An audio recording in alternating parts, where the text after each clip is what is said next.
तरीके से समर्थन के लिए और इंडिया गठबंधन के समर्थन के लिए निकल पड़ी हैं।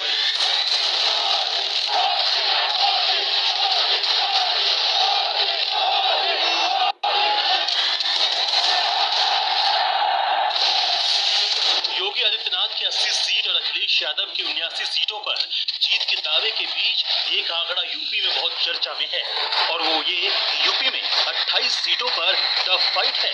इन पर बीजेपी फंसी हुई है। ये सीटें कौन सी हैं, किसके फेवर में जाएंगी और हार जीत का अंतर कितना रहेगा, ये सवाल इसलिए जरूरी हो जाते हैं क्योंकि वोटिंग से पहले राम गोपाल दावा कर रहे हैं और 40 सीटों पर बीजेपी को फंसा हुआ बता रहे हैं, जबकि डिंपल यादव ने 38 सीटों पर बीजेपी की हार का दावा किया था और शिवपाल यादव तो सभी 80 सीटों पर बीजेपी को चैलेंज बता रहे हैं। तो फिर अचानक ऐसा क्या हुआ कि बीजेपी के लिए मुश्किल बताई जा रही सीटों का आंकड़ा घट गया? कहीं ये वोटिंग परसेंटेज का असर है या फिर चुनावी रैलियों में मिलने वाले जन समर्थन का तुलनात्मक अध्ययन? क्योंकि पांचवें फेज में यूपी की 14 सीटों पर 5 बजे तक 55.80% वोटिंग हुई।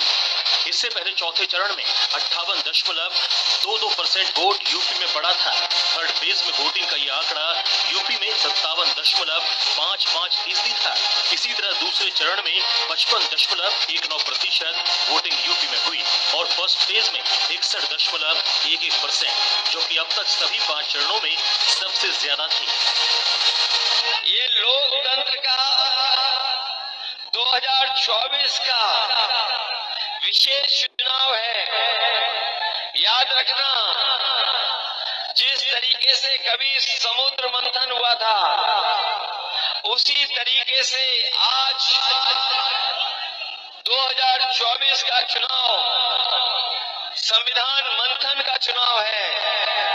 एक तरफ वो लोग हैं जो संविधान को हटाना चाहते हैं, मिटाना चाहते हैं, बदलना चाहते हैं, और दूसरी तरफ समाजवादी पार्टी और इंडिया गठबंधन के लोग हैं जो संविधान की रक्षा करना चाहते हैं। जो भावना पूरे देश की है, उत्तर दक्षिण पूरब पश्चिम, वही तो उत्तर प्रदेश का भी है।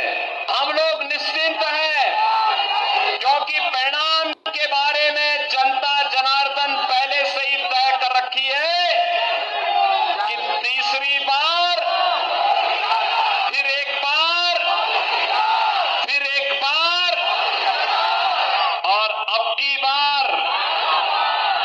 बीजेपी के लिए जिन 28 सीटों पर चैलेंज बताया जा रहा है उसमें मुरादाबाद, रामपुर, नगीना, बिजनौर, सहारनपुर, कैराना, मेरठ, मुजफ्फरनगर, बदायूं और सीतापुर शामिल किया गया है। कयास लगाए जा रहे हैं कि ये सीटें बीजेपी की तरफ भी जा सकती हैं या फिर इंडी गठबंधन की तरफ भी।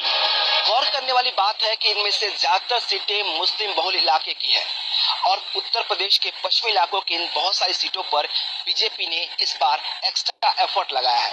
वजह एकदम क्लियर है, चुनाव 2014 का हो या फिर 2019 का, इनमें से अधिकतर सीटों पर बीजेपी बहुत कम मार्जिन के साथ या तो चुनाव जीती थी या फिर उसे हार का सामना करना पड़ा था। इसीलिए बीजेपी ने इस बार पूरा दम लगाया है। जिस तरीके से समाजवादी पार्टी और कांग्रेस तुष्टिकरण के पिच पर खेल रहे हैं, उससे लगता है कि बहुत हद तक मामला 50-50 का हो जाए। 2019 के इलेक्शन में बीजेपी ने 62 और अपना दल की 2 सीटों पर जीत हुई तो 9 सीटें ऐसी थी जहां पर जीत का मार्जिन बेहद कम था। एक सीट ऐसी थी जहां 200 से भी कम वोट के अंतर पर कमल खिला था। 3 सीट ऐसी थी जहां जीत का अंतर 10,000 से भी कम वोट था। 3 सीटें 15,000 से कम मार्जिन की जीत वाली सीटें थी। 2 सीटें ऐसी थी जहां बीजेपी की जीत हार का अंतर 25,000 वोटों से भी कम था। एक तरह से कहें तो बीजेपी यहाँ भी किसी तरह सफल हुई और 28 सीटों वाले कैलकुलेशन में इन्हीं 8 सीटों को भी शामिल किया गया है। हालांकि इनमें वाराणसी, मथुरा, लखनऊ, बागपत, बरेली, गाजियाबाद, नोएडा, धौरहरा, कुशीनगर, फैजाबाद, लखीमपुर खीरी, सुल्तानपुर, गोरखपुर, देवरिया, फरुखाबाद, मिश्रिख, शाहजहांपुर ऐसी सीटें हैं जहां बीजेपी की जीत की 100% श्योरिटी बताई जा रही है। 80 की 80 सीटें भारतीय जनता पार्टी हारने जा रही है। भाजपा हटेगी तो रोजगार मिलेगा। भाजपा हटेगी तो संविधान बचेगा। आपको सतर्क करने के लिए आ रहे हैं। ये झूठ बोलेंगे, गुमराह करेंगे, जाति के नाम पे बांटेंगे, लेकिन बचना नहीं है। समाजवादी पार्टी ने आपको विकास से वंचित किया, उसको वोट के लिए तरफा दीजिए। समाजवादी पार्टी ने आप यहाँ के नौजवानों को नौकरी के लिए तरफाया था, आज उसको वोट के लिए तरफा